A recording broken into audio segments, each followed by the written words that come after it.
Bien,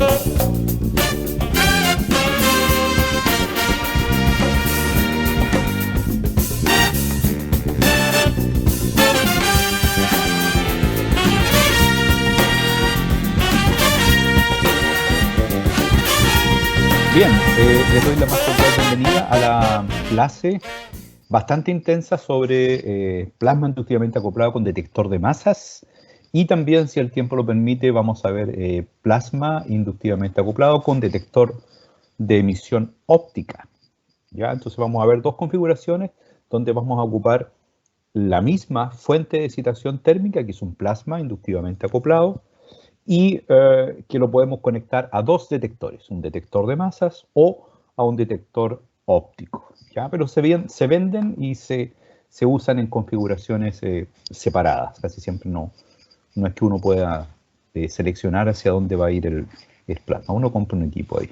Y ambos equipos tienen la particularidad y las características de la determinación de elementos, es análisis elemental, con la única diferencia que el plasma con detector de masa va a poder hacer análisis de isótopos, ¿verdad? Para los que les interesan algunos experimentos donde se deben usar la razón isotópica entre distintos elementos, es la elección es el elemento, o sea, es el equipo de elección, para que ustedes sepan. En cambio, en ICP óptico no se puede hacer, si es que no tienen un espectrómetro de alta resolución, la determinación de isótopos. Bien, entonces vamos a partir con distintos tipos de plasmas que tenemos como fuente espectroscópica. Hoy día nos vamos a basar solamente en el inductive coupled plasma. También, sin dejar de mencionar que puede existir descarga incandescente. Este es el microwave plasma, o sea, plasma de microondas. También el LIPS, que lo vamos a hacer en una próxima clase. Y el último, que es el cathode discharge, el source cathode glow discharge, que es algo más o menos reciente. Ok, entonces este ICP lo vamos a unir a un detector de masas, el cual puede ser un cuádrupolo o también podría ser un doble cuádrupolo, ese ICP-MS-MS, ¿ya? Y con esa característica, un doble cuádrupolo, uno puede mejorar considerablemente la resolución de separación de masas atómicas. También está el sector field o sector magnético, se abrevia SF, que es un espectrómetro de masa de mayor resolución, de otro nivel de costo, obviamente, y que tiene la particularidad de solucionar una serie de problemas de interferencias de masas, de interferencias por masas isobáricas, que se denominan por coincidencia de masa, entre distintos elementos. Luego está el ion trap, el tiempo de vuelo y el ciclotrón, que no vamos, obviamente, por las características de este curso, no lo podemos ver, pero si a ustedes les interesa, pueden tomar el curso de espectroscopía atómica en el doctorado en química, y ahí vemos todas estas configuraciones. Bien, para repasar, vamos a decir que el plasma inductivamente acoplado es un fluido, ¿no es cierto?, plasmático, que se forma mediante la excitación y la ionización de átomos de argón. Al ionizarse el átomo de argón, va a dar origen a iones argón. Para que esto se produzca, debe existir la suficiente energía, y la energía de un plasma la obtenemos a partir de la temperatura. Ahora, ¿por qué se dice que está inductivamente acoplado? Porque este plasma se mantiene estable debido a su acoplamiento a un campo de radiofrecuencias. Y ese campo de radiofrecuencias está en una frecuencia más o menos 27 MHz. O sea, son ondas de radio, ¿verdad? Pero de alta energía, son de una alta amplitud, y la antena que va a producir esas radiofrecuencias se encuentra aquí, en este tipo espiral de cobre, que está asociado a un generador de radiofrecuencias. Y por lo tanto, si el plasma permanece estable en el centro de esta espiral, quiere decir que el plasma está acoplado a este campo de radiofrecuencia, a este campo electromagnético. Y por lo tanto, se mantiene inductivamente acoplado porque no lo toca, es solamente de inducción. Es como un horno de inducción que uno calienta a través de una radiación de microondas o a cualquier otro campo electromagnético. Es exactamente lo mismo. Este plasma va a permanecer estable debido a que se acopla en forma inductiva con este campo electromagnético. Entonces, lo que vamos a decir que para producir este plasma vamos a tener que incorporar un flujo de argón bastante alto, de aproximadamente 16 a 20 litros por minuto, lo que hace esto una técnica muy costosa por el consumo de argón. Y en estos 15 a 16 litros por minuto se va a aplicar un campo electromagnético. Un campo electromagnético que va a estar dado por un generador de radiofrecuencias y que se incorpora a través de esta espiral de cobre. Para que se formen iones argonio en el centro de este campo de radiofrecuencias, es necesario aplicar una pequeña descarga eléctrica, que es como un chispero, ¿no es cierto?, donde se aplica un pequeño potencial, un alto potencial de ionización, y lo que se produce son la formación de los primeros iones argonio. O sea, el argón que está pasando por acá se ioniza y genera electrones. Los electrones se aceleran en este campo de radiofrecuencias rápidamente y producen choques con los átomos de argón que están ingresando. Por lo tanto, al chocar ese electrón que está altamente acelerado, va a producir la ionización del argón hasta iones argonio, y van a generar más electrones y se produce una reacción en cadena. ¿Les parece? Y esta reacción en cadena se mantiene en el tiempo debido a que cada vez que se ioniza argón, está acoplado, ese electrón queda acoplado al campo electromagnético, esos electrones se aceleran y van produciendo las consecuentes ionizaciones en cadena. Y por eso se llama un plasma inductivamente acoplado. Aquí vamos a ver algunas proyecciones. Por ejemplo, A, B, C, D en la secuencia para producir la ignición del plasma. Entonces, lo que voy a mostrarles acá es cómo está constituido una antorcha donde se va a producir este plasma. Entonces, vamos a tener aquí, nosotros lo que tenemos son 3 tubos concéntricos. Esos tubos concéntricos son de cuarzo para resistir la temperatura y para evitar una serie de contaminación que tienen vidrio común. Ok, entonces, por el tubo externo son 3 tubos concéntricos, uno dentro del otro. En el primer tubo, el que tiene mayor diámetro, se incorpora el argón que va a producir el plasma propiamente tal. Luego se incorpora en el medio otro flujo de argón bastante alto, que se llama el gas auxiliar, que hace que el plasma tome una cierta forma, una forma de antorcha, como una pluma, y en el centro, por aquí por el centro, se incorpora la muestra. Eso quiere decir que la muestra viene a la forma generalmente de un aerosol, y la muestra se incorpora en este plasma y se calienta rápidamente y entra también en inducción con el campo electromagnético. Y eso produce la destrucción de la muestra y una serie de otros procesos que vamos a ver. Por lo tanto, lo primero que sucede es la incorporación del argón. Una vez en el B, ustedes ven que se induce el campo electromagnético. Simplemente hay argón que está pasando acoplado a un campo electromagnético. Es exactamente como si ustedes tuvieran un chorrito de argón y tuvieran su teléfono celular, y a la antena del teléfono celular le colocan una espiral y va a pasar argón ahí. No pasa absolutamente nada. Sin embargo, si es que se produce una pequeña descarga para producir los primeros iones argonio y también los electrones, esto va a significar un cambio trascendental en el sistema. ¿Por qué? Porque los electrones se van a acoplar a este campo electromagnético. Acuérdense ustedes que una radiofrecuencia oscila en 27 MHz, o sea, 27 millones de veces por segundo, lo que hace que el campo electromagnético vaya cambiando su carga, ¿verdad? Y por lo tanto el electrón va a empezar a oscilar en ese campo electromagnético, siempre buscando la carga, la fase positiva de este campo electromagnético.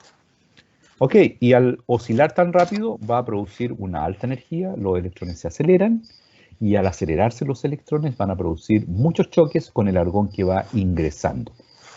Y al generar esos choques se va ionizando más argón.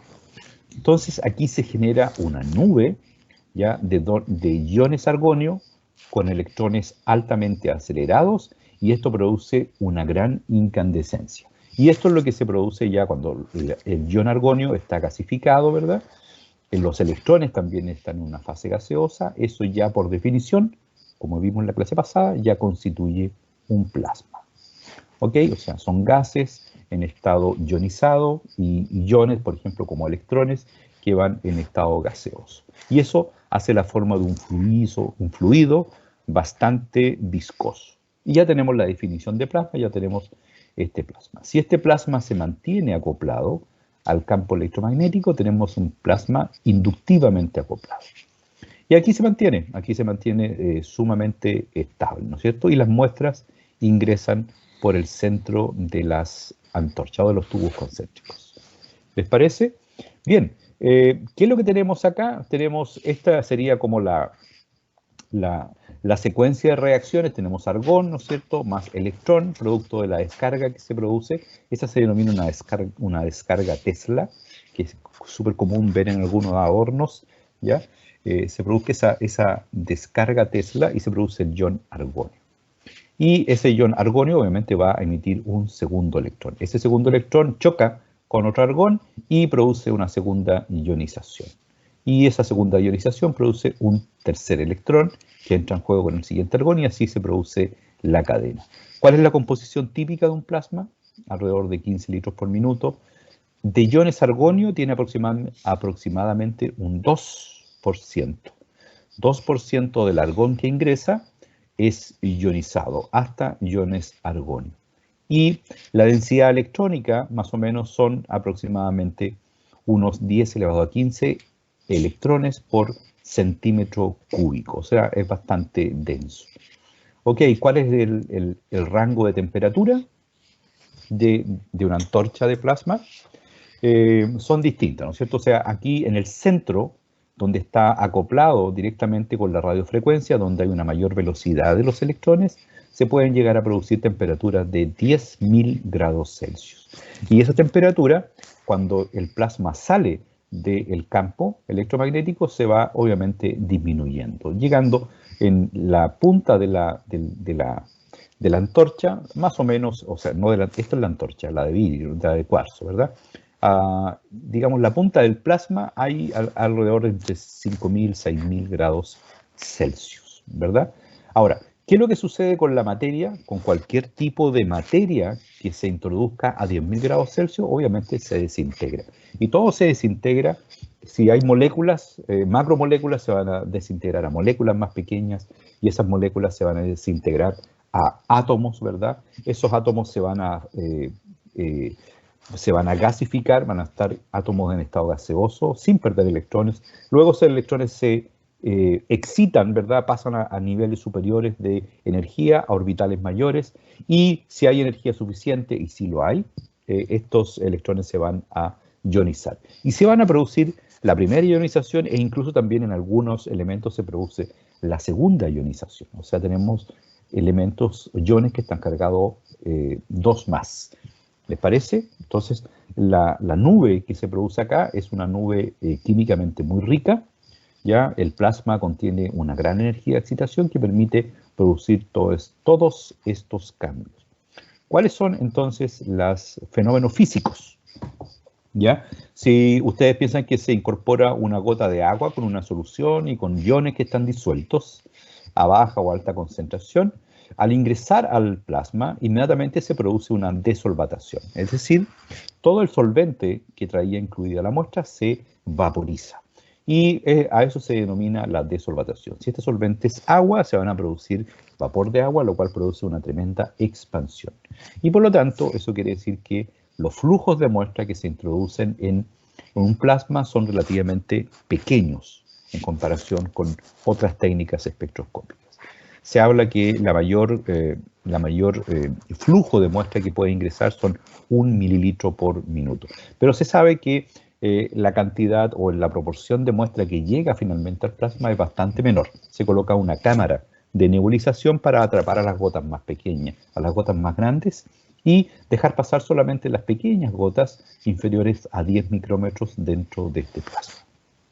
Bien, una vez que se produce la desolvatación, que el agua, por ejemplo, se vaporizó completamente, quedan las moléculas en estado sólido que rápidamente se gasifican o también pueden descomponerse. Y si se descomponen, se produce una atomización. Esto quiere decir que las moléculas se descomponen en sus átomos respectivos. Y todo esto en estado gaseoso, por supuesto. Y si existe suficiente energía, estos átomos pueden ya sea excitarse sin perder electrones o pueden llegar incluso a perder electrones y producir la ionización.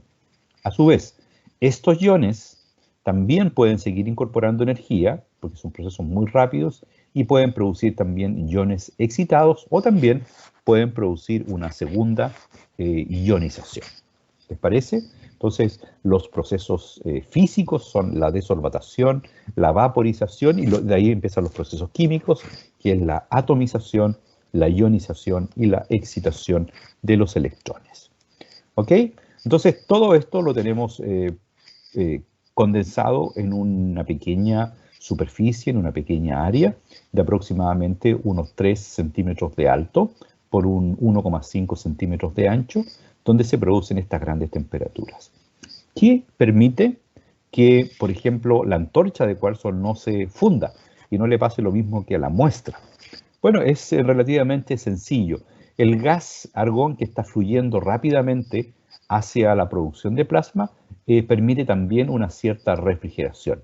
O sea que la temperatura acá, dentro del plasma, en el centro de las antorchas, va a ser muy alta, pero a medida que empieza a expandirse, esto se va enfriando rápidamente.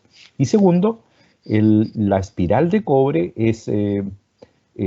fluye a través de la espiral de cobre agua, que permite que todo este sistema se refrigere. Entonces el agua absorbe gran parte del calor que se genera en este plasma y también permite enfriar las paredes de la antorcha para que ésta no se funda.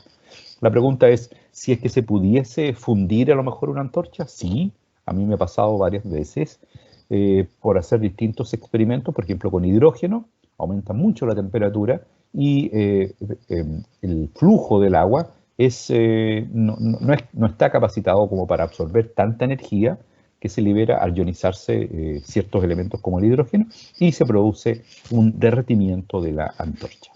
Espero que nunca les pase a ustedes. Bien, ¿qué es lo que se hace para obtener los iones? Porque si nosotros queremos medir en un ICP de masas, lo que necesitamos es obtener iones, los cuales están en el centro de este plasma, y aquí dijimos que se producían todas las ionizaciones. Entonces, lo que tenemos que hacer es acercar ese plasma altamente térmico a un captador de iones. Y la mejor forma de captar iones desde un fluido es gaseoso como el plasma, es hacerle vacío. Entonces toda esta parte que corresponde a la parte del detector de masas va a estar en alto vacío. Y este tiene dos etapas de vacío. La primera parte es un vacío limitado, donde se hace una extracción. Estos se llaman los conos de extracción o los conos de muestreo. Eso los voy a mostrar, que son conos metálicos, igual que esto, y que en su centro tienen una pequeña abertura u orificio. Entonces, al hacer un vacío, el plasma ya en su parte central ingresa a alta velocidad estos iones. En cambio, los gases del plasma, que es principalmente argón, se van hacia el lado y no ingresan en el sistema al vacío. ¿Les parece? Por lo tanto, lo que tenemos que hacer es acercar este plasma inductivamente acoplado a una cámara de vacío que tiene una apertura de unos pocos milímetros, más o menos 1, 1,5, 2 milímetros. Y por ahí ingresan los iones. Luego hay un alto vacío. Esta parte está en vacío, más o menos 1000 veces más bajo que la parte exterior, aquí una atmósfera, y acá se puede llegar hasta 10 elevado a menos 5 atmósferas. Y constituye la segunda parte o la segunda etapa de la extracción. Y aquí se colocan unos lentes que pueden tener cierta carga para modificar la trayectoria de los iones, ya pasan por el cono colimador y después pasan por conos que se denominan lentes de extracción, que focalizan los iones hacia el cuadrúpolo. ¿Les parece? Entonces ya tenemos un plasma relativamente pegado a una consola. Esta consola está dentro de está al vacío, ¿no es cierto?, en varias etapas, lo cual produce la extracción de iones. ¿Cómo se aproxima el plasma a esta consola? Se aproxima a través de unos conos que se denominan conos de muestreo o conos de extracción, y lo cual permite la extracción de los iones en forma paulatina. Aquí se ve claramente, ¿se fijan? Aquí están los skimmers, ¿no es cierto?, estos conos de extracción. Ya aquí está la presión en... Ups. Ahí sí. Aquí está la presión en 760 torrs, o sea, una atmósfera, y aquí pasa inmediatamente ante 3 o 4 torrs en estos conos de extracción, ¿ya? Conos de muestreo o conos de extracción. Luego existen otros conos, ¿ya? Otros conos que van depurando los iones, y aquí existe una válvula, ¿ya? Una válvula que cuando el equipo no está midiendo, o sea, cuando no se aproxima el plasma acá, cuando el equipo no está, esto está cerrado. Y está cerrado para impedir que se pierda la presión del cuadrupolo que está más acá. Y por lo tanto, lo que tenemos que hacer es mantener esto cerrado, y cuando se aproxima el plasma, ya cuando comienzan a ingresar iones, en ese momento se abre la compuerta, se abre esta compuerta o esta válvula, ¿ya? Y se abre el alto vacío y los iones ingresan hacia el cuadrupolo. Ven ustedes acá, si ustedes ven directamente en el eje, ¿ya? Aquí tenemos que los iones ingresan por acá al centro, hacia la derecha. Imagínense que esto está abierto. Aquí tenemos lentes que son nada más que electrodos, ¿no es cierto? Electrodos que colocan cierto potencial de tal manera que pueden desviar la trayectoria de estos iones, principalmente por su carga, ¿verdad? Entonces, obviamente los iones, los lentes que uno coloca acá, que son circulares, son lentes que están con carga positiva, que van a repeler a los iones que están siendo extraídos desde el plasma y que por lo tanto se mantienen en su centro. Pero fíjense ustedes acá, aquí cambia el centro. ¿Se dan cuenta que esta ranura está un poquito más elevada que la ranura de entrada? Bueno, esto se hace principalmente para evitar la entrada de fotones, ya que el plasma tiene una alta capacidad de emisión de fotones y por lo tanto no queremos que esos fotones ingresen al cuadrúpolo. Entonces se desvían un poco los iones a través de estos lentes omega, ya que son lentes de desvío, donde se saca un poquitito del centro del eje a los iones positivos, ya en cambio los fotones no son afectados por ese campo, por esos lentes, ¿verdad? Por las cargas de los lentes, y por lo tanto siguen derecho y chocan acá con esta pared que está negra y se eliminan los fotones. En cambio los iones vienen y dan una pequeña desviación y siguen por esta ranura de entrada que ingresa directamente, ya sea a la celda de reacción, que vamos a ver más adelante para evitar interferencias, o directamente al cuadrupolo. Y después del cuadrupolo aquí se produce la separación de los iones, como ustedes deben saber, con un campo de una oscilación muy rápida del campo electromagnético en 4 cilindros, y ese campo electromagnético va oscilando rápidamente y cae directamente en detectores que se denominan dinodos, que son detectores analógicos digitales. Ok, aquí podemos ver también la entrada de esta haz de iones desde el plasma, ¿ya? Estos serían los lentes de focalización, ¿ya? Y aquí tienen un lente de desviación de fotones, ¿se fijan? Estos lentes que están acá, 1, 2, ¿ya? Colocan una leve carga, ¿ya? Desviación, y los iones se desvían y entran al cuadrúpolo, que está oscilando ya. En cambio, los fotones chocan con la pared y son eliminados. Eso se denomina un filtro de fotones, que es bastante inteligente. Ok.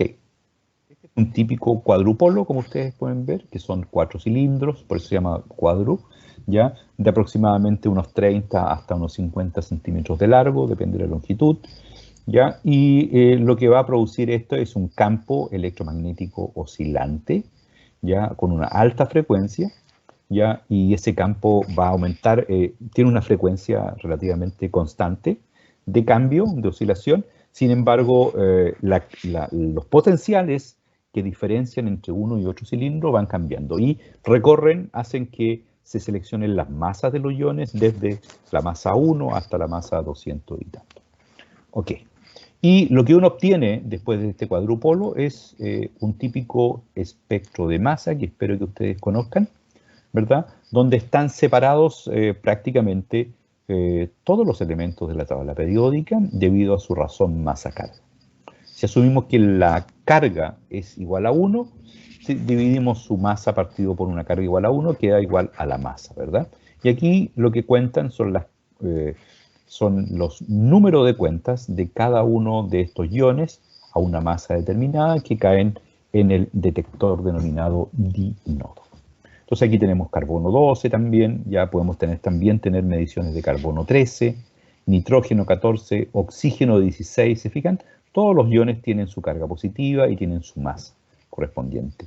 El magnesio 24, el sodio 23, ¿se fijan? Van aumentando en forma progresiva el número o la masa de estos iones, ¿ya? Y pueden llegar a grandes o altas, masas muy altas. Entonces sí se pueden separar los elementos y tener un espectro de masa que es bastante limpio.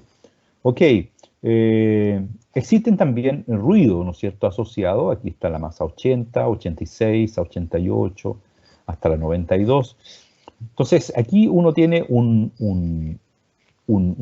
cierto ion que cayó aquí en esta razón masa-carga de aproximadamente 89, ¿ya? Y esta razón masa-carga, no me acuerdo de qué es lo que es esto, un ppm de, gráfica escala, un ppm, no me acuerdo qué es lo que es, ¿ya? Ahí podemos ver qué es lo que es la masa, la razón masa-carga 89. Y aquí alrededor hay ruido, ¿no es cierto? Caen uno que otro ion ya de masa 90, masa 88, y la resolución de este cuadrupolo espectrómetro de masa tiene mucho que ver con la capacidad de separación de las masas adyacentes. En general se dice que una muy buena resolución está del orden de las decenas de unidades, o sea, de las milésimas de unidades de masa. Esa sería una muy buena resolución para separar prácticamente todos los elementos. Bien, aquí tienen un esquema de cómo funciona este campo electromagnético oscilante, cómo se mueven los iones a través del campo cuando tienen distinta razón masa-carga. ¿Se dan cuenta? Entonces aquí lo que se está seleccionando solamente son los iones de color azul, ya que deben tener una determinada masa, y justo a esa oscilación o intensidad de campo se produce esa presión. En cambio, los otros iones, lo voy a activar de nuevo, hoy puedo. Los otros iones no llegan al dinodo, solamente el azul, ¿verdad? A ver cómo se hacía esto, que no me recuerdo. Voy a sacar este láser, ¿ya? Y vamos a ver caso se puede hacer. A ver. Ahí sí, aquí sí. Así es como se mueve. Si ustedes se imaginan que acá en los ángulos de este cuadrado, ¿ya? En los ángulos de este cuadrado están los 4 cilindros. ¿Sí? Yo no veo que esté compartiendo. Se me serio? desapareció recién. Sí, cuando activó su láser se me desapareció. Cuando desactivo el láser. Ok, vamos Sí, a ver. no sé. Ya, gracias. Gracias. Ahí está. Modo presentación. ¿Ahí sí? Ahora está cargando. Sí. Ya, ahí está la separación de los iones y aquí está cómo se mueve el campo de un cuadrupolo, ¿verdad? Asuman que aquí en cada arista, en cada ángulo, tienen un cilindro de acero inoxidable que recibe un determinado campo electromagnético, ¿ya? Entonces así se estaría moviendo el campo electromagnético al interior de ese cuadrupolo, ¿verdad? ¿Qué es lo que produce eso? Eso produce una separación. Ahí está el ion que sí pasa el cuadrupolo, pero hay otros iones que tienen una razón masa-carga distinta. Por ejemplo, aquí van a entrar el rojo que está entrando ahí y obviamente no llega al final del cuadrupolo. Después ingresan otros y tampoco llega. Ahora, ¿cuál es la buena noticia? Que todos pueden llegar al final porque este campo electromagnético va siendo alterado, ¿ya?, en su intensidad varias veces por segundo, ¿ya? Entonces aquí tenemos, por ejemplo, la radiofrecuencia, como ustedes ven acá. Aquí tenemos un cilindro, por ejemplo, está positivo, el otro negativo, negativo, en diagonal positivo, en diagonal negativo, ¿verdad? Entonces, si aplicamos un campo electromagnético ya de DC, ¿no es cierto?, en voltaje, vamos a tener que esto se mueve así, ¿ya? Esta es la oscilación del campo electromagnético entre los positivos y entre el negativo. Y eso va a formar una resultante que es el que veíamos acá en la animación, ¿no es cierto? Y este escaneo de radiofrecuencias son más o menos 1 megahertz, H mayúscula, 1 megahertz, ¿ya? La frecuencia de escaneo. O sea que este campo oscila ya a más o menos 1 millón de veces por segundo. Entonces, ¿cómo se hace esto? Se aplica un campo electromagnético, ya eso DC que le decía yo acá, ya, y se va aplicando en forma ascendente. ¿Se dan cuenta? Va aumentando. ¿Qué es lo que aumenta? Aumenta la amplitud de este campo electromagnético y a esta amplitud del campo electromagnético pasa la masa 1, a esta otra amplitud pasa la masa 2 hasta el final de 4, 3, la 4, ¿ya? Y los demás se van filtrando. Y así se obtiene un espectro de masa. Entonces, cuando en el cuadrupolo se recorre ya la radiofrecuencia en función de esta corriente que se aplica, ¿ya?, que determina el campo electromagnético, ¿ya?, a cada uno de estas resultantes de campo electromagnético y distancia se va produciendo la separación de una masa. Y eso es lo que permite obtener finalmente, ya cuando uno coloca en el tiempo, la llegada de distintos iones ya a distintos tiempos. ¿Les parece? Entonces existe un incremento proporcional y temporal de la carga y las radiofrecuencias. Y eso produce una señal de relación masa-carga en función de esta relación o esta variación del campo electromagnético de radiofrecuencia con su respectivo voltaje. Entonces lo que tenemos es un control electrónico que es de muy alta velocidad y que va a producir una alteración del campo electromagnético de la radiofrecuencia en pequeños, muy cortos tiempos. ¿Les parece? Y eso va a producir que algunas masas pasen y otras masas no pasen. Pero finalmente pasan todos, pero cada una a un determinado tiempo. Y ese tiempo está correlacionado con este gráfico, ¿no es cierto? Con la intensidad del campo magnético, con la velocidad del voltaje y la intensidad del campo electromagnético. Ok. ¿Qué es lo que sucede cuando un ion atraviesa el cuadrúpolo? Bien, la buena noticia es que no llega al vacío, sino que la buena noticia es que llega a un detector que se denomina dinodo, ¿ya? Este dinodo, ¿ya?, que está al final del cuadrúpolo y que es capaz de incorporar los distintos iones que van entrando, ¿ya? Y al entrar, por aquí está, esto permite, aquí entra el ion, se fijan, al entrar el ion, ingresa acá y choca con la primera pared semiconductora, ¿ya?, de este dinodo, que es una especie de fotodiodo, y se produce una descarga, ¿ya?, una descarga de electrones, ¿ya?, aquí están los electrones saliendo, que llegan al siguiente, que aumenta el campo, y aquí se aumenta nuevamente el campo, por lo tanto, los electrones que se ionizan en este segundo campo, ya van a dar al tercer campo, y esto produce siguientes ionizaciones, produciendo un efecto muy parecido al efecto fotoeléctrico que describió Einstein a principios del siglo pasado para la determinación de un ion. Entonces, al tiempo que llega un ion, separado por el cuadrupolo, a una determinada razón masa-carga, se choca acá con el dinodo, y el dinodo produce la amplificación de esta señal. ¿Les parece? Bueno, el dinodo es una superficie altamente sensible al choque de partículas, ya tiene una característica de estar cargada negativamente, pero cuando choca una partícula de carga positiva, se desprenden distintos electrones, ¿ya? Y después se amplifican. ¿Cuál es la ventaja de este dinodo? Es que va produciendo un rango de concentración, es capaz de detectar proporcionalmente un tremendo rango de concentración. Aquí está en un plasma masa, se trabajan desde partes por trillón, eso es decir, de nanogramos por litro o por kilo, que está en la muestra y puede llegar hasta varios cientos de partes por millón, miligramos por litro. Entonces, cuando pasamos de 1 nanogramo, ya, si tenemos que, acá tenemos, por ejemplo, verdad que no puedo escribir acá porque tengo una amplificación. Si tenemos acá en la parte baja 1 nanogramo partido por litro, para hacerlo más fácil, bueno, podemos pasar acá a 1 microgramo partido por litro. ¿Cuántas veces tenemos ahí? Tenemos 100 veces, 1000 veces, perdón. Aquí, si pasamos a 1 miligramo partido por litro, ya tenemos 1.000.000 de veces. Y si finalmente pasamos a varios cientos de miligramos, ya tenemos varios cientos de miligramos. ¿Dónde estás? Aquí está. ¿Ya? Por ejemplo, hasta 100 miligramos partido por litro. Contemos los órdenes de magnitud.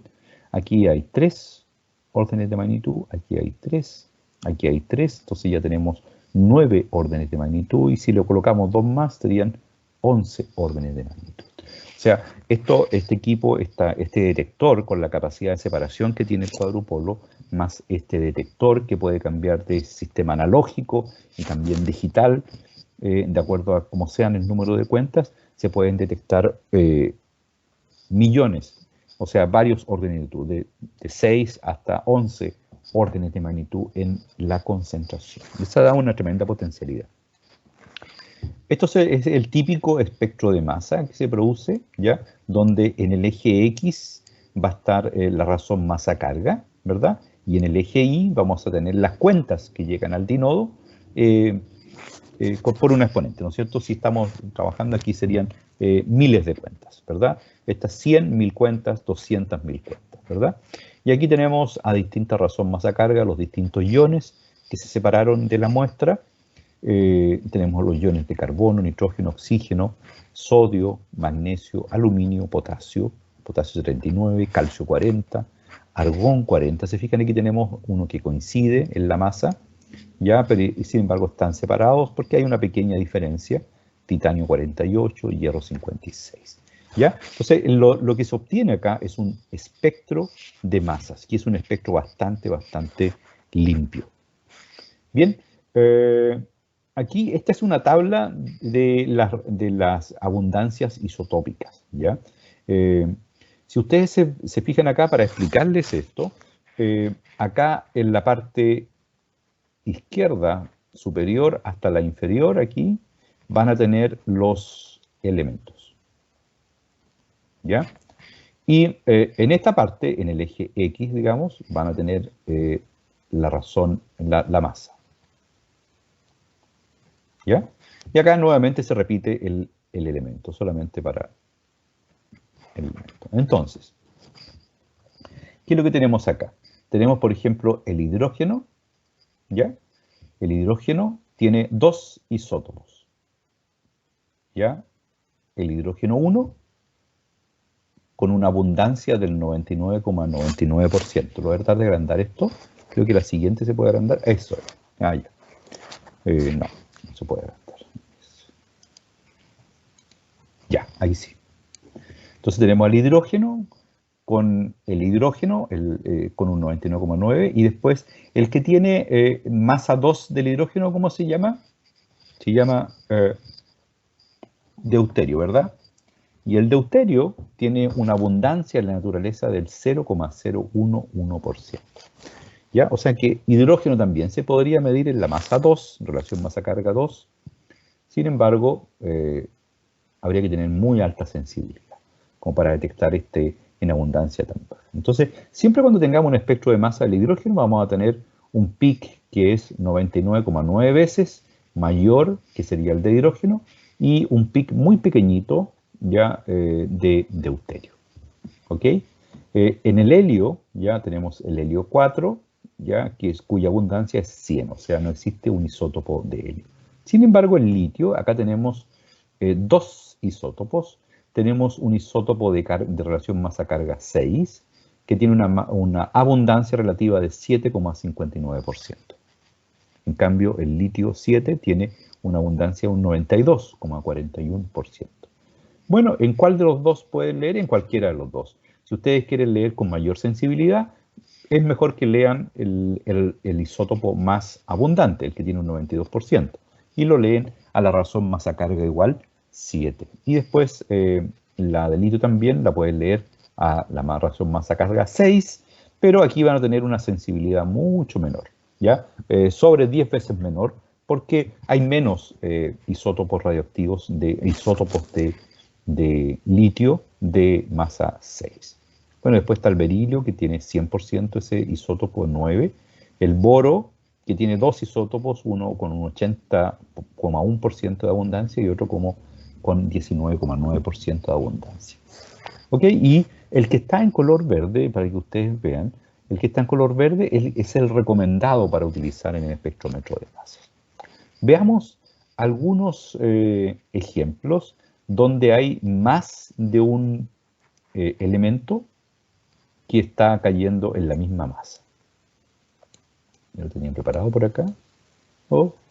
¿Se fue? Creo que no lo grabé.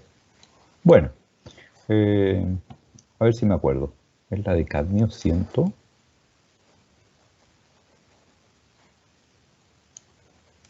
No, no lo grabé. Ya no importa. Ok, vamos a ver un ejemplo donde existe una coincidencia. Veamos. Por ejemplo, en la masa, relación masa-carga 50, ¿ya? Existen tres elementos que tienen isótopos. Por ejemplo, el titanio, en el titanio 50, tiene un isótopo cuya abundancia es de 5,18%. En cambio, el vanadio también tiene 0,25%. Y el cromo también tiene un isótopo a esa misma masa, que tiene un 4,345% de abundancia. Eso quiere decir que la masa 50 es una masa no recomendada para realizar la determinación de cualquiera de estos tres elementos, porque si uno está determinando titanio y aparece cromo en la muestra, obviamente el cromo también va a aportar a la señal de la razón masa-carga 50. ¿Les parece? Y por lo tanto, hay que elegir los isótopos que no tengan interferencia. Por lo tanto, si voy a medir vanadio, lo voy a medir a la masa 51, que tiene un 99,75%. ¿Les parece? Y si voy a medir titanio, tengo que escoger, lamentablemente, la masa 47. La masa 47 acá, tengo el titanio ahí, titanio acá, y aquí en verde tengo la masa de 47, que tiene un 7,44% de abundancia. O sea, tengo que conformarme con medir un isótopo de titanio que es menos abundante que el más abundante, que tiene, ¿cuánto tenía el titanio más abundante? Un 73,72% en la masa 48. ¿Por qué no mido en esta masa? Porque coincide, lamentablemente, con la razón masa-carga de calcio 48, que es un un isótopo muy poco abundante, 0,187%, pero igual calcio está relativamente abundante en muchas muestras y por lo tanto no es conveniente leer titanio en esa masa. ¿Les parece? No sé si tienen alguna duda con respecto a esta tabla. Esta tabla es muy didáctica, tiene mucha información. Les insisto que los números marcados con verde son los isótopos que son recomendados para medir. Y ustedes se podrán dar cuenta que no siempre el isótopo recomendado para leer un elemento es el más abundante, lo cual es lamentable porque uno pierde sensibilidad. La buena noticia es que el espectrómetro de masas tiene muy alta sensibilidad. Por lo tanto, si ustedes pueden leer un isótopo poco abundante, lo más probable es que incluso ahí puedan alcanzar los límites de detección deseados. Esto es lo que yo le quería mostrar. Ahí está, este era el ejemplo. Tengo varias de estas. Ya, ahí, ya. Por ejemplo, cobre. Cobre se puede medir acá en la masa 63. Ya en la masa 63 hay un isótopo de 69,17% de abundancia. O también se puede leer en la masa 65, cuya abundancia es de 30,83 solamente. Cualquiera de las dos pueden ser utilizadas, pero se prefiere la más sensible. Ahora, ¿pueden existir interferencias? La respuesta es sí. Pueden existir algunas interferencias que son bastante dramáticas. Ok, así después vamos a ver algunas soluciones de esa interferencia. Esta que así se ve un equipo de plasma inductivamente con detector de masas. Aquí está el sistema de introducción de muestra que vamos a ver más adelante. Y el cuadrupolo se ubica más o menos acá y esconde este tipo. Aquí está la antorcha. Voy a agrandar. Uy, que está mala esta foto. Esta es la antorcha, ¿verdad? Aquí están los lentes de extracción o los conos de extracción. Y aquí está una celda de reacción que me parece que es un octupolo con 8 cilindros y después viene el cuadrupolo que separa y después el detector de Dino. ¿Ya? Y todo esto con una tremenda bomba de vacío para hacer el vacío suficiente para producir la extracción de gases. Son equipos bastante pequeños. En la facultad tenemos un ICP de masa, también tenemos un ICP óptico. En el centro GEA tenemos bastante equipamiento de este tipo. Y como ustedes se podrán dar cuenta, son equipos bastante reducidos en tamaño, no como antes. ¿Cuáles son las ventajas? Bueno, las principales ventajas quiero resaltar el límite de detección. Los límites de detección van desde el rango de las partes por trillón, nanogramos por litro, ya para 72 elementos, y también el alto número de muestras que se puede analizar en corto tiempo. O sea, uno puede analizar una tremenda cantidad de elementos, muchos elementos, con pocas interferencias en corto tiempo, ¿ya? O sea, y a muy baja concentración, o sea, para determinar composición elemental en bajas concentraciones de muchas muestras y muchos elementos, ICP de masa es el equipo o la técnica de elección. También, como les dije anteriormente, tiene un tremendo rango de linealidad en el trabajo, que va de las partes por trillón hasta los gramos por litro, o sea, 9, nosotros contamos 11 órdenes de magnitud. También uno puede realizar análisis semi-cuantitativo, nosotros lo practicamos harto, que es bastante rápido, que uno introduce una muestra y les da un orden de magnitud inmediatamente de las concentraciones. Con la necesidad solamente de ingresar un solo estándar. Bueno, los espectros de masa son simples. Ustedes van a ver que no es tan simple, pero relativamente simple en comparación con los espectros de emisión atómica, que ustedes van a ver ahí, sí que hay espectros que son bastante complejos, ¿ya? Y la última ventaja es que permite un análisis isotópico, no solamente el análisis elemental, sino que también el análisis isotópico. Bueno, ¿cómo se introduce la muestra en el plasma? ¿Ya? Y después de terminar esto, vamos a hacer una pequeña pausa. La muestra se introduce generalmente a la forma de aerosol. ¿Ya?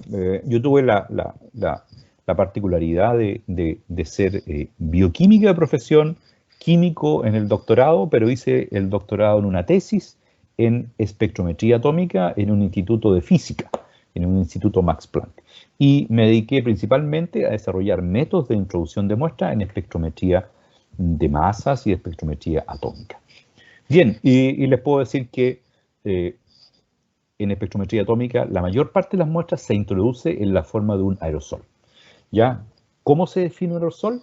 Se define como un fluido, el cual tiene una fase transportante, que es generalmente un gas, en este caso va a ser argón, y una fase transportada, que está constituida por pequeñas gotas de líquido o de disolución de la muestra, pero también está compuesta por partículas sólidas, ¿ya? Debido a la evaporación en el transporte de estas gotas de líquido. Y ahí, por lo tanto, cuando se evapora el solvente, quedan estos cristales, ¿no es cierto? Estos cristales o estos sólidos en suspensión. Entonces, lo que tenemos en la introducción de muestras es generalmente un aerosol trifásico: gas, sólido y líquido.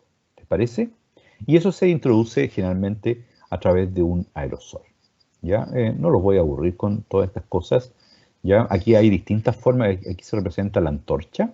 ¿Ya? Esta es la antorcha del plasma. Y aquí están las distintas formas de ingresar las muestras. ¿Ya?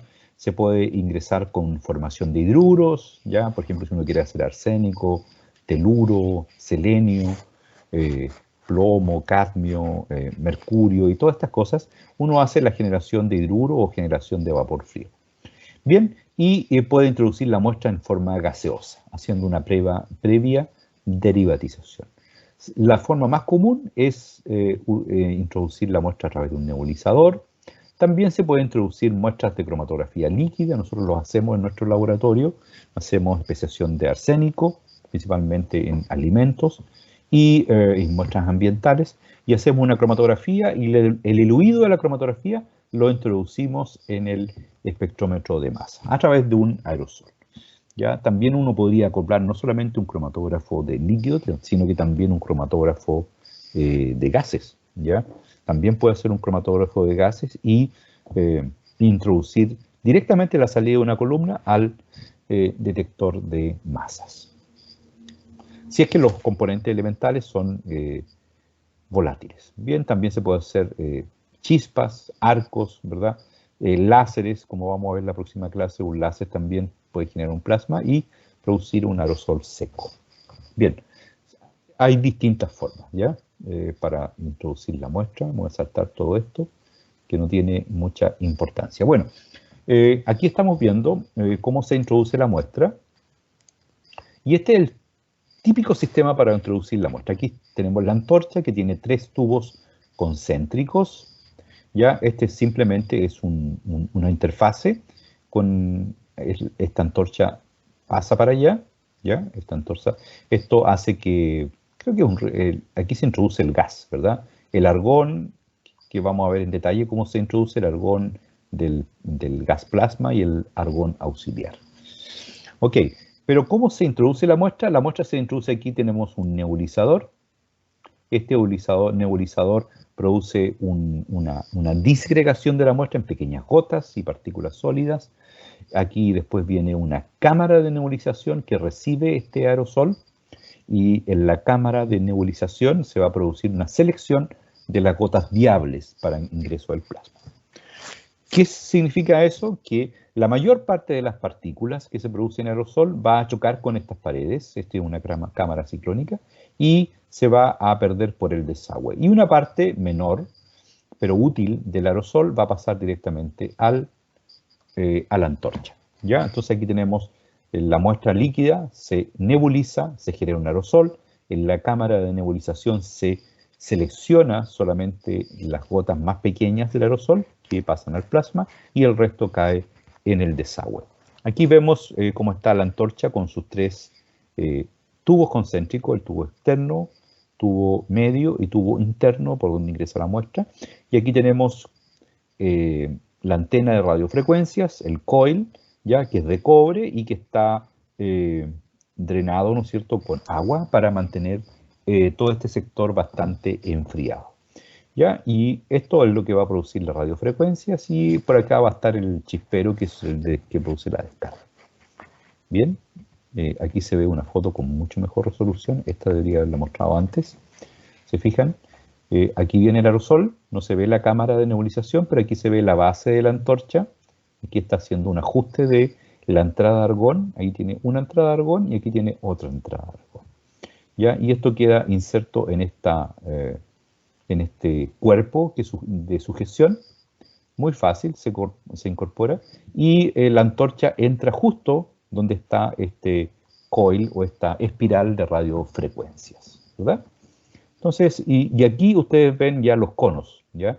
Este es el plato donde se asienta el cono de extracción de los iones. Les voy a mostrar un video donde está esto funcionando. Ok, entonces, bueno, algunos de estos tienen un escudo metálico, pero no, aquí se ve la antorcha, ¿ya? Y el plasma que se está acercando a los conos de extracción. Aquí están los distintos nebulizadores que yo les quiero mostrar. ¿Ya? Esto es con bastante detalle, ¿no es cierto? Tenemos distintos tipos de nebulizadores. Estos se denominan los nebulizadores neumáticos. ¿Por qué neumáticos? Porque se basa en que la energía de un gas que pasa a alta velocidad se transmite a un sólido, perdón, a un líquido, la energía cinética del gas se transmite al líquido para producir una desintegración en pequeñas gotas. Entonces lo que se vence en el fondo es la tensión superficial del líquido, lo que mantiene unida a las estructuras moleculares a la superficie del líquido. Bien, Entonces, por el centro aquí va la muestra líquida, ¿ya? Y se incorpora argón por esta parte y el argón sopla directamente aquí, ¿no es cierto?, a este tubo que que trae la muestra líquida, ¿ya? Y pasa a alta velocidad y eso produce una aspersión de la superficie y la producción de un aerosol. Por eso se denomina aerosol un nebulizador neumático. Ok, aquí tienen otro tipo, esto está hecho en polímero, cuando uno analiza muestras, por ejemplo, con ácido fluorhídrico, y el cuarzo no se puede usar porque se ve afectado por el ácido fluorhídrico, usa también estos nebulizadores que son de tipo neumático. También uno de los nebulizadores más usados es lo que se denomina el cross-flow nebulizer. Cross-flow significa nebulizador de flujo cruzado. ¿En qué consiste esto? Es que la muestra se bombea con una bomba peristáltica que ustedes conocen, ¿ya? Y se bombea a través de un capilar. Y este capilar, aquí se asoma la muestra, y cuando se asoma se encuentra con un gas a alta velocidad, que es argón, que se ocupa argón más o menos a 1 litro por minuto, pero que sale a alta velocidad. Y ahí se transmite la energía del gas, la energía cinética del gas, a la punta de la gota que se está asomando y se produce la nebulización. Eso se denomina el cross-flow o el nebulizador de flujo cruzado. Es el más usado, que yo recomiendo más porque tiene menos problemas de bloqueo. Ya se bloquea muy poco y resiste a una alta concentración de sales. Este es el nebulizador de canaleta. ¿Ya?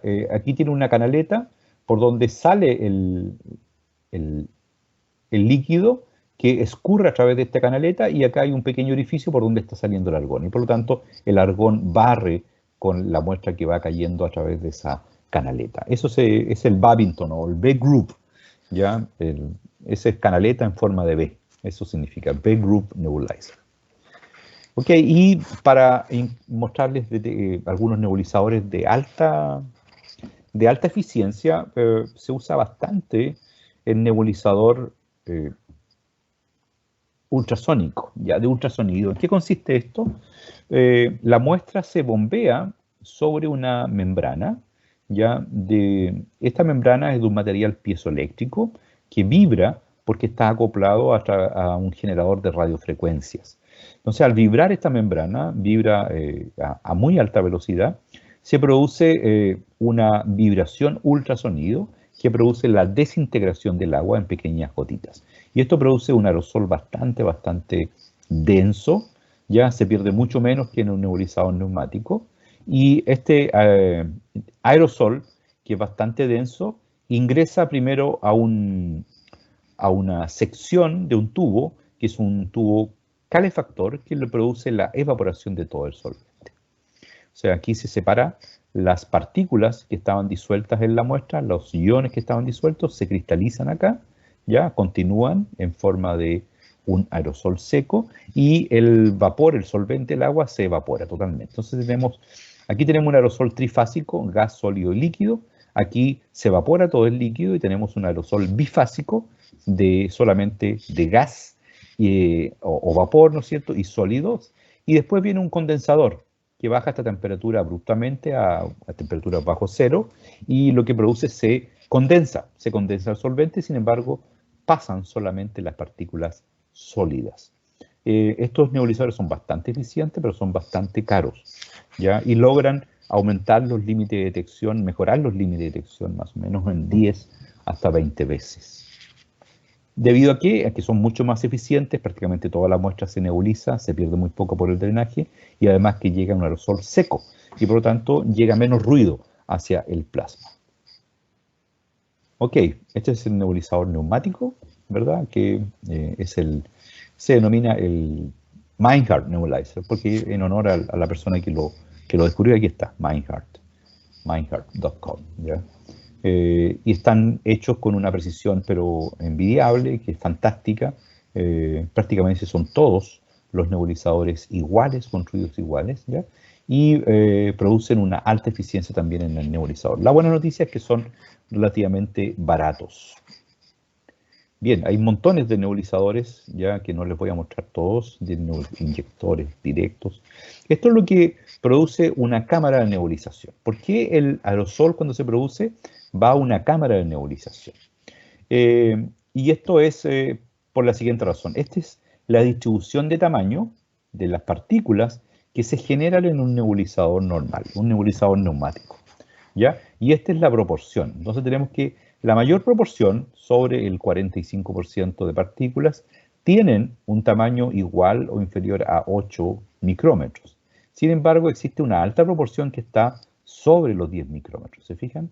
Ahí están los 14 micrómetros y existe una alta proporción de partículas que tienen una mayor tamaño, ¿ya? Y por tanto, todas estas partículas no es bueno ni eficiente que se incorporen en el plasma, porque no van a alcanzar, por su tamaño, no van a alcanzar a descomponerse, a vaporizarse y a descomponerse las partículas que están disueltas. Por lo tanto, solamente una pequeña fracción va a cumplir ese requisito. Y va a producir mucho ruido.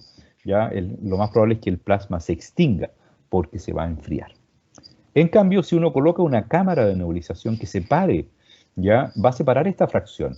¿Ya? Y aquí está, por ejemplo, bajo 11 micrómetros ya no pasa nada. ¿Ya?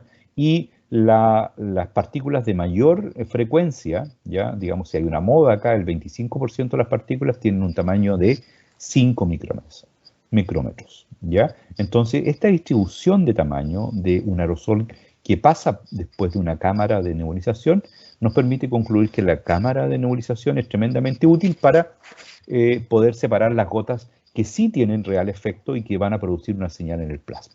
Y estas son las partículas que tienen igual o inferior a 10 micrómetros más o menos. Entonces, esa sería la función de la cámara de nebulización. Y ahí está la cámara de nebulización. Esta es una cámara ciclónica, ya que está entre el nebulizador y la antorcha que va a recibir la muestra en forma de aerosol. Hay distintos tipos de cámaras, como ustedes pueden ver acá. Esta es una cámara ciclónica para un nebulizador normal.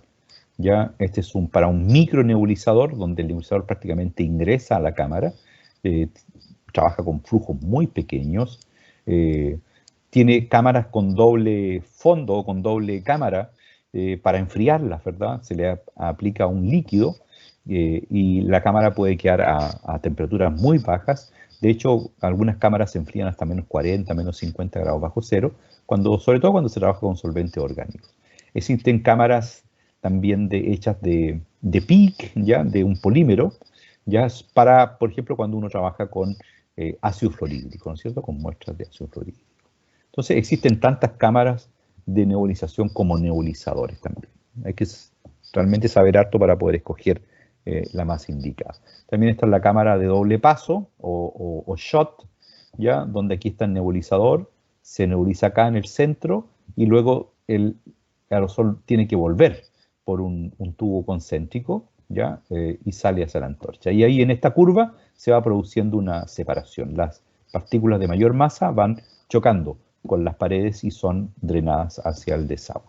Está también la cámara de bola de impacto, que es muy parecida a la cámara de nebulización que está en un equipo de absorción atómica con llama. Ya hay distintas cosas que no les voy a mostrar. Bien, esto sería con respecto al ICP de masas, ¿verdad? Si comparamos los rangos de detección, tenemos que el ICP de masas tiene rango de detección muy pequeños, aquí va aumentando hacia la izquierda, ¿ya? Y si lo comparamos, por ejemplo, con un espectrómetro de absorción atómica de llama, tenemos que, obviamente, este espectrómetro de llama tiene sensibilidades o límite de detección que son bastante mayores a los que puede generar un plasma masa. Entonces, ¿cuál es la combinación? La combinación perfecta de este equipo es uno que tiene una fuente de excitación térmica que produce una gran cantidad de iones y también produce una gran cantidad de descomposición de la muestra y que permite colocar a los átomos en estado gaseoso y ionizado. Esto lo ejerce el plasma. Y después este plasma está acoplado, los iones van a ser incorporados en un detector de masas que tiene la capacidad de separar fotones y tiene la capacidad también de separar, en función de la razón masa-carga, a los distintos elementos de la tabla periódica. Y esto produce una gran resolución en la separación y segundo, una gran eficiencia en la separación. Y por lo tanto, tiene sensibilidades que son muy altas y límites de direcciones muy bajos. ¿Ya? Y a su vez, el dinodo permite detectar un rango de concentraciones muy amplio también. Esa es la gran ventaja del plasma inductivamente acoplado con detector de masa. Si vemos, por ejemplo, acá algunos elementos como la plata y comparamos, estos son los límites de detección, ya en microgramos por litro en ppb, ya tenemos que la llama, si somos bien optimistas, va a tener un límite de detección de 1,5 partes por billón, el horno de grafito de 5 partes por trillón, fijan acá, el ICP de emisión, el que vamos a ver más adelante, con emisión óptica, 0,6, ¿ya? En cambio, el ICP de masa puede detectar 0,02, o sea, definitivamente es el que tiene un límite de detección más bajo. Ahora, si uno dice, bueno, esto es muy aproximado al horno de grafito, que ustedes lo van a ver con el profe Yamil Neira. Sin embargo, el ICP de masa tiene la capacidad de detectar isótopos y también detectar todos estos elementos en forma simultánea, cosa que no hace el equipo de absorción atómica con horno de grafito, que genera solamente una detección de tipo secuencial. Primero mide un elemento, se miden todas las muestras, después se cambia la lámpara y se tiene que medir todo el resto de los elementos. Entonces requiere mucho más tiempo. Entonces el ICP de masa detecta muy poco, muy buen límite de detección, muy rápido y capacidad de determinación de isotópicas y multielementales. ¿Les parece? Entonces les pido que ustedes analicen esta tabla, por favor. Vean que prácticamente en todos los elementos el ICP de masa es el que tiene el límite de detección más bajo, bajando incluso de los partes por trillón, partes por cuatrillón. Ok, consideraciones sobre el uso. Estos equipos generalmente se tienen que usar en ambientes bastante limpios, libres de polvo, para poder disfrutar y poder recibir todas las bondades que tiene este equipo de detectar concentraciones muy bajas. Si uno trabaja en laboratorios de baja limpieza, obviamente va a tener una alta contaminación que van a influir en los límites de detección. Algunas interferencias. Tenemos interferencias espectrales, ya del espectro de masa, interferencias químicas que se producen en el plasma principalmente, y las interferencias físicas, que tienen que ver con la muestra. Muestras que son más viscosas, menos viscosas, muestras muy salinas, son interferencias físicas. Entonces nos vamos a concentrar principalmente en las interferencias de tipo de masas, ya interferencia de tipo espectral. A ver si, aquí está. Bien, esta es una parte de la tabla que yo quería mostrarles anteriormente, pero no tenía. Todos estos cuadrantes rojos son interferencias, ¿ya? Y todas estas son las masas donde ustedes pueden detectar distintos iones. Por ejemplo, molibdeno lo pueden medir a 97, 98, a 100. ¿Les parece? Sin embargo, en la masa 98 y en la masa 100, o relación masa-carga, tienen interferencias. ¿De qué? Del rutenio, ¿ya? El rutenio, que tiene un isótopo a 1,87% de abundancia relativa y también al 12,6%. Entonces, ya no nos queda más que medir molibdeno, ya sea en la masa 97 o en la masa 99, o también en la masa... ¿dónde está? No está acá la masa preferida del molibdeno, pero el rutenio sí. El rutenio tendrían que medir la masa 101 para que no coincida, ya sea con el molibdeno, ya, o también con el paladio. Acá también puede coincidir con el paladio. Entonces, rutenio, si yo les pregunto dónde medirían, en qué masa, razón masa-carga miden rutenio, no hay otra posibilidad que medirlo acá, en el 101 con una abundancia relativa de un 17,03. Y el rodio tiene solamente un isótopo, el 100% a 103, no hay ninguna otra posibilidad. Si hay alguna coincidencia, la única posibilidad es usar una cámara de reacción, una celda de colisión, que vamos a ver más adelante. Y acá cadmio. Cadmio es bien trágico, tiene muchas interferencias. Aquí tiene un isótopo a 1,25, pero coincide lamentablemente con paladio. Cadmio también tiene un isótopo a 108, pero coincide también con paladio. a 110, que también coincide por paladio, y se recomienda medir a 111, razón masa carga. Pero ahí uno tiene que medir en el isótopo de 12.8% de masa de relación masa carga. 112 también coincide y ahora coincide con el estaño.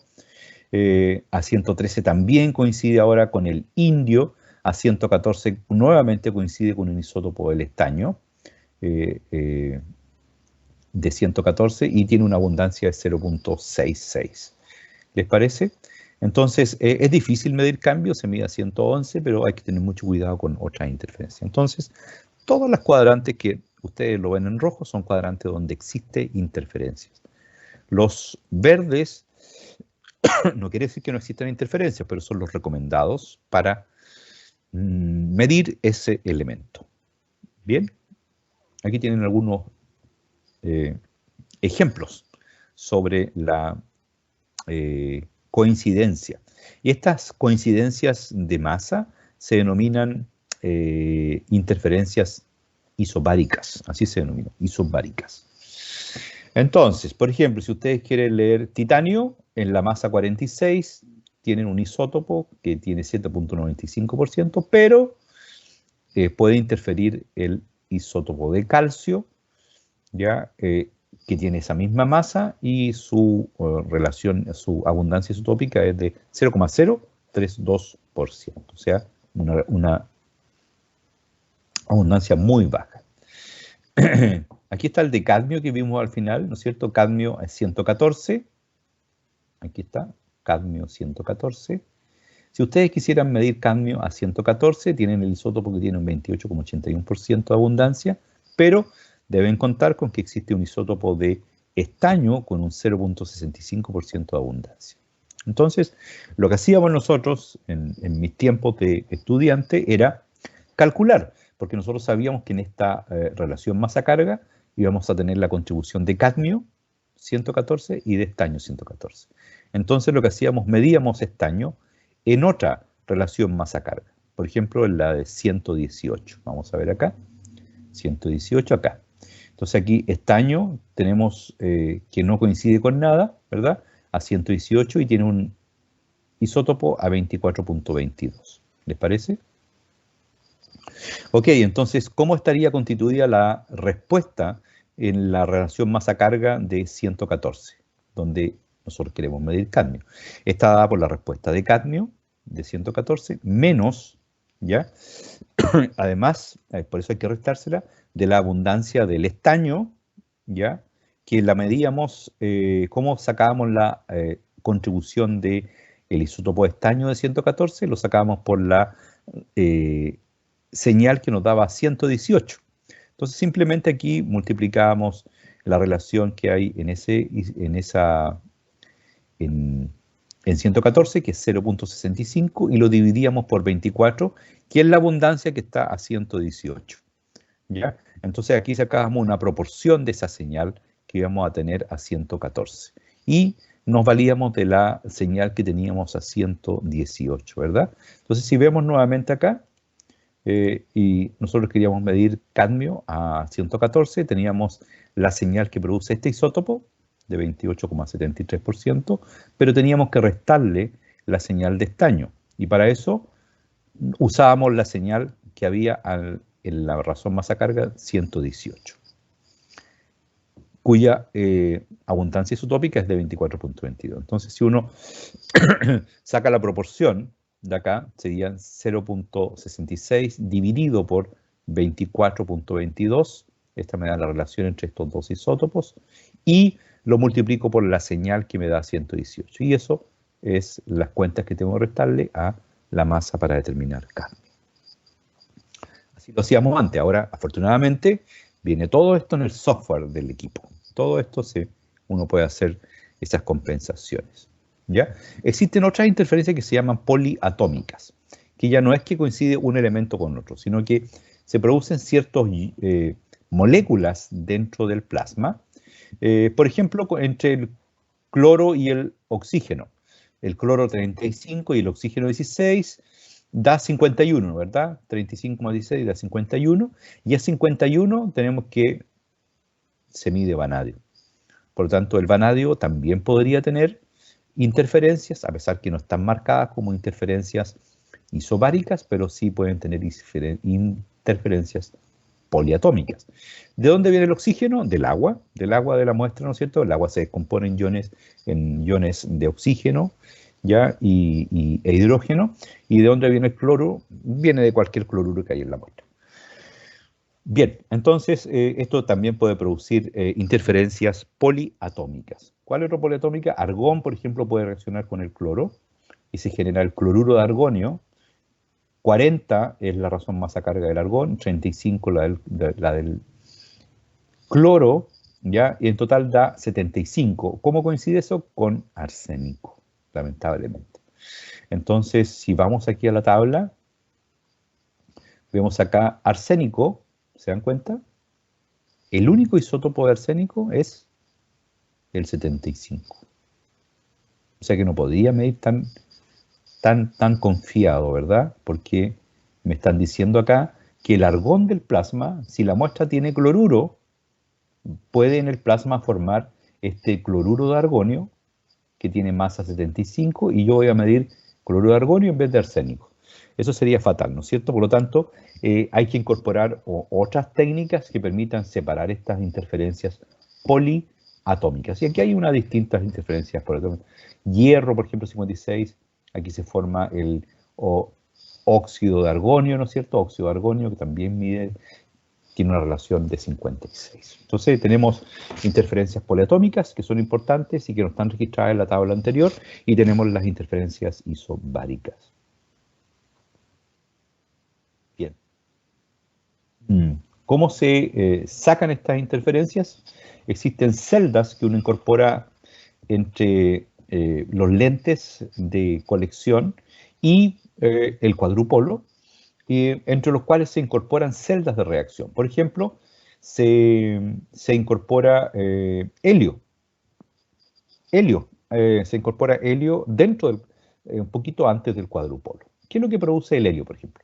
Si fuera un ion hierro más, va a chocar con el helio y no produce nada, ¿no es cierto? Se produce el ion hierro más y el helio sigue su camino. Solo le pegó un pequeño choque. Sin embargo, ¿qué sucede con esta interferencia molesta del óxido de argonio, verdad? Que coincidía con el hierro 56, ¿se acuerdan? Que lo vimos en la proyección anterior. Si no se acuerdan, me salté varias. Aquí está. Aquí está. Hierro 56 coincide con el óxido de argonio. ¿Ya? ¿De dónde viene este óxido? Del agua, del solvente. Ok, entonces, ¿qué es lo que se hace? Se le aplica helio y el helio choca con el óxido de argón, ya de argonio, perdón, a una velocidad tal que produce la ruptura del óxido de argonio. Y esto se separa en argón más el ion oxígeno más.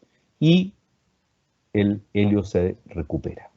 Y esto hace que se destruya esta interferencia poliatómica para la determinación de hierro 56. ¿Les parece? Eso se denomina celda de colisión y consiste en incorporar un gas que puede ser helio, puede ser hidrógeno, puede ser otro.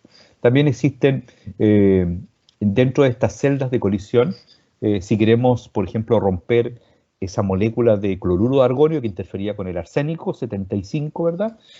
También incorporamos este gas, ¿verdad? Este gas de alta energía, helio, y este gas choca con el cloruro de argonio y se disocia el cloruro de argonio en argón o más cloro, ¿ya?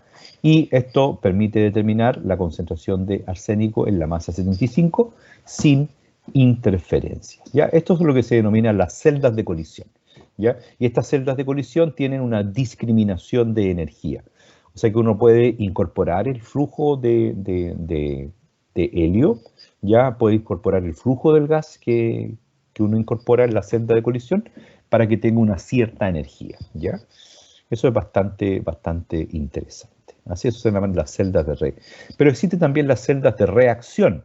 Por ejemplo, se incorpora una molécula como el amoníaco al cuadrupolo, antes del cuadrupolo, y esta molécula de amoníaco puede reaccionar con el óxido de argonio, que coincidía con el hierro 56, y va a generar el oxígeno más argón, y le quita una carga, le cede un electrón, porque el amoníaco, como ustedes saben, tiene 2 electrones acá, que son bastante electronegativos, y se puede donar electrones. Por lo tanto, ahí queda ionizado, ¿ya? Ok, entonces lo que tenemos acá es esta interferencia del óxido de argonio, masa 56, que coincide con el hierro 56. A este le agregamos nitrógeno a la forma de amoníaco, ¿no es cierto?, de color rosado. Este choca ya con el óxido de argonio y separa esta molécula. Y por lo tanto se va a producir iones oxígeno, ¿no es cierto? Se va a producir argón, que es este átomo grande de café, y el hierro sigue directamente hacia el cuadrupolo como hierro 56, sin mayores interferencias. Eso es lo que se denomina las celdas de reacción, ¿ya? Para diferenciarla de las celdas de colisión, que son gases inertes. También aquí está el amoníaco reaccionando, por ejemplo, ¿con qué es acá? No con nada, aquí no hay reacción con calcio. Ya. Bueno, aquí está una serie de listas de interferencias poliatómicas, que puede ser una lata para ustedes, pero para que ustedes se den cuenta que existe una gran cantidad de interferencias también en ICP de masa que tienen que ser controladas. Aquí les dejo un video donde se ve cómo es un equipo de ICP de masa. Voy a bajarle el volumen para que no se escuche tanto. Agilent has been the worldwide leader in ICP-MS for more than 15 years. Yo trabajé bastante con el equipo Agilent del modelo 4500, ya van en el modelo 8800. Que tiene un cuadrupolo pero espectacular, de muy alta precisión, y también tiene una celda de colisión y reacción a la vez. ¿Ya? Ocupa ambas celdas. Ahí ustedes lo van a poder ver con calma, y van a poder ver. Me gusta mucho este video porque ven desde el principio, desde el que se ingresa la muestra hasta que se van separando los distintos iones dentro de la celda de reacción, la celda de colisión y también el cuadrupolo. Ahí se ve la bomba de vacío. Este es el chiller, la cámara de nebulización. Esa es la cámara de nebulización, que sería una cámara shot de doble paso. Este es el plasma, moléculas iones, y ahí está la abertura se produce una separación de la mayoría de los. But the real technology breakthrough in the 8800 ICP triple quad is the tandem mass spectrometer configuration, which enables operation in MS-MS mode for interference removal. In conventional quadrupole ICP-MS, all the ions enter the collision reaction cell, where interferences are removed by collision or reaction mode. In ICP-MS, each element is typically measured at its preferred isotope mass, where no other element is present. But in complex sample... Okay. Estos son los skimmers, o son los conos de extracción, ¿no es cierto? Así se van colocando. Obviamente el plasma va produciendo un cierto deterioro. Aquí les dejo un video para que vean cómo se limpian, cómo se cambian. Esto hay que hacerlo constantemente. Sistema de introducción de muestras se llama eso. ¿Ya? Hay otro video donde van a poder ver cómo se saca la antorcha, ¿ya? De qué manera se puede remover y limpiar la antorcha, que también se va ensuciando por los iones. Aquí tienen la cámara de nebulización, y ustedes destornillan, y al destornillar fácilmente sacan la cámara de nebulización. Son las mangueras de la bomba peristáltica, donde se bombea la muestra y también se saca el remanente que hay. El cámara de nebulización. También cómo se limpia una cámara de nebulización. ¿Ya? Se aplica ultrasonido. ¿Ya? Aquí está la... A ver, eso sale.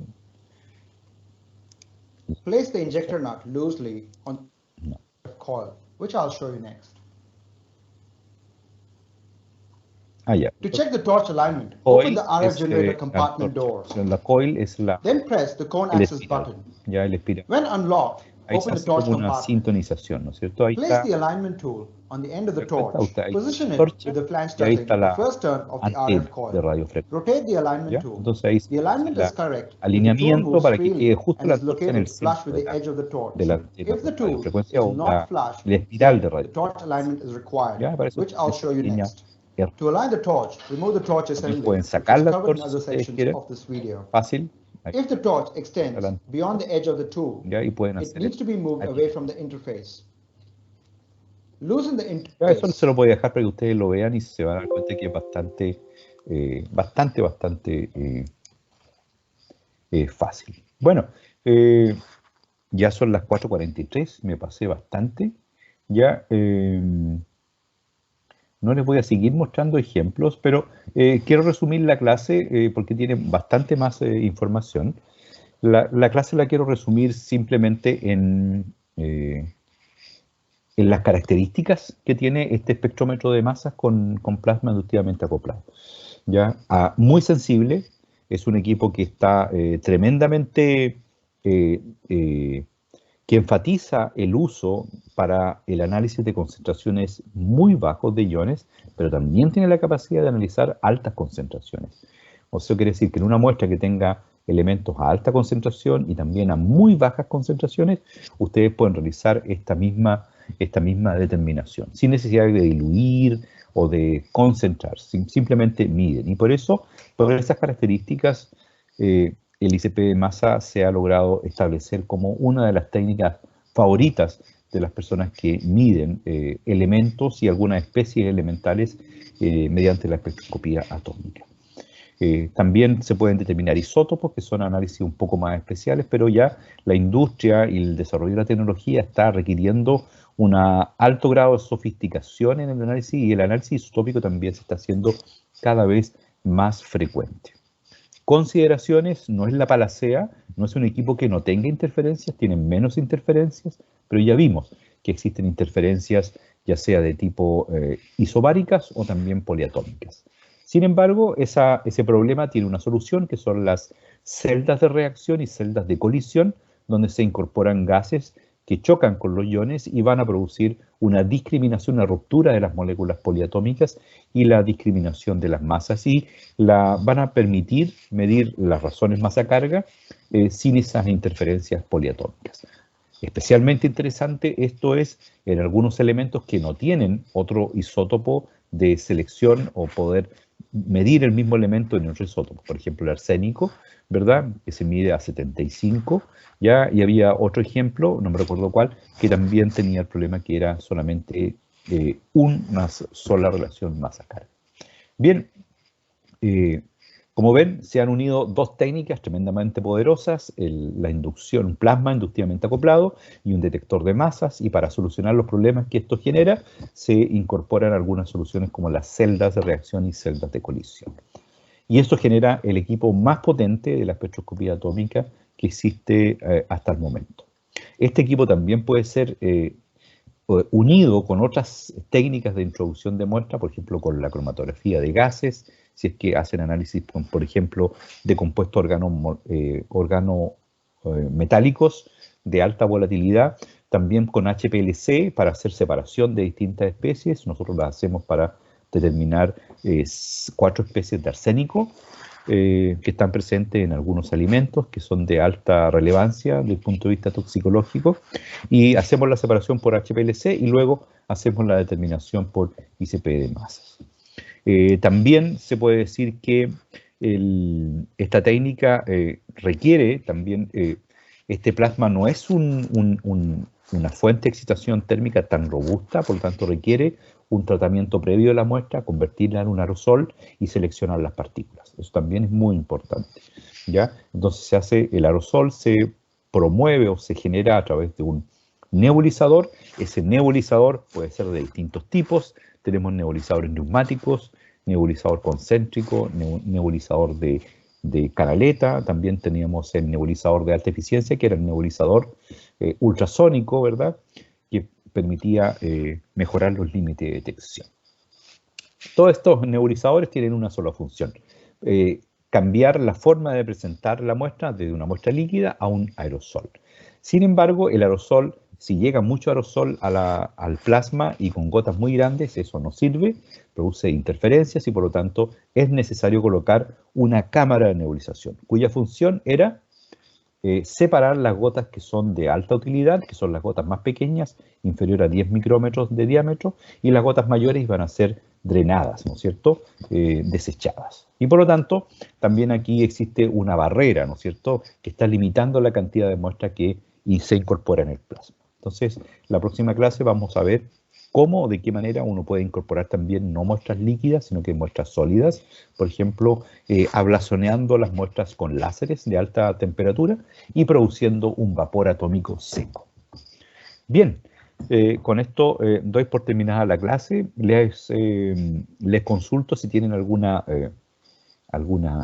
pregunta. Yo sé que fue bastante información, les pido disculpas por eso, pero nada que hacer, es demasiado lo que hay como para estar seleccionando las cosas más importantes. Yo quise seleccionar lo más importante, ¿ya? Pero para que ustedes tengan la impresión de que hay una tremenda potencialidad en estos equipos. Las personas que trabajan con cromatografía líquida pueden determinar también la composición elemental de lo que va saliendo si incorporan un equipo como este, ¿ya? Ustedes lo pueden ver si estuviéramos en época normal, tendría la posibilidad de ir a ver un equipo, un plasma masa funcionando con un cromatógrafo al lado, separando distintas especies de cromo, de arsénico, y como van saliendo los cromatogramas en un equipo que uno está diseñado para determinar especies elementales solamente. Así que se puede convertir también en un detector de cromatografía, ¿ya? Bien, no sé caso tienen algún comentario, alguna pregunta. Para terminar la clase voy a dejar de grabar para que no sea tan extensa.